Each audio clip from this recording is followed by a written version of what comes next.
Tirurangadi today news അപ്ഡേറ്റിലേക്ക് സ്വാഗതം.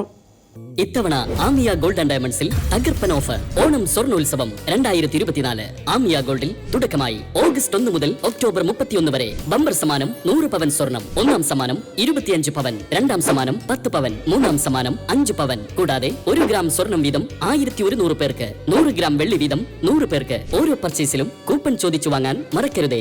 Amiya gold and ഡയമണ്ട്സിൽ നിന്നും ഓരോ പർച്ചേസിനൊപ്പവും ഉറപ്പായ സമ്മാനങ്ങൾ. വാർത്തകൾ വിശദമായി. തിരൂരിൽ മാരക മയക്കുമരുന്നായ MDMAയുമായി താനാളൂർ സ്വദേശിയടക്കം 3 പേർ പിടിയിൽ. താനാളൂർ സ്വദേശി ഷിബിൻ റഹ്മാൻ, നിറമരുതൂർ സ്വദേശി ജാഫർ സാദിഖ, തിരുനാവായ സ്വദേശി മുഹമ്മദ് തൻസീഫ് എന്നിവരെയാണ് തിരൂർ പോലീസ് പിടികൂടിയത്. ഇവരിൽ നിന്നും 45 ഗ്രാം MDMAയും പിടിച്ചെടുത്തിട്ടുണ്ട്. ബാംഗ്ലൂരിൽ നിന്നാണ് ഈ സംഘം MDMA വിൽപ്പനയ്ക്കായി തിരൂരിൽ എത്തിച്ചത്. തിരൂരിലെ കോളേജുകളെയും സ്കൂളുകളെയും കേന്ദ്രീകരിച്ച് വിൽപ്പന നടത്തുവാനാണ് രാസലഹരി കൊണ്ടുവന്നതെന്നാണ് പ്രാഥമിക നിഗമനം. സംഭവത്തിൽ വിശദമായ അന്വേഷണം നടന്നുവരികയാണെന്ന് തിരൂർ പോലീസ് അറിയിച്ചു. News desk, Tirur.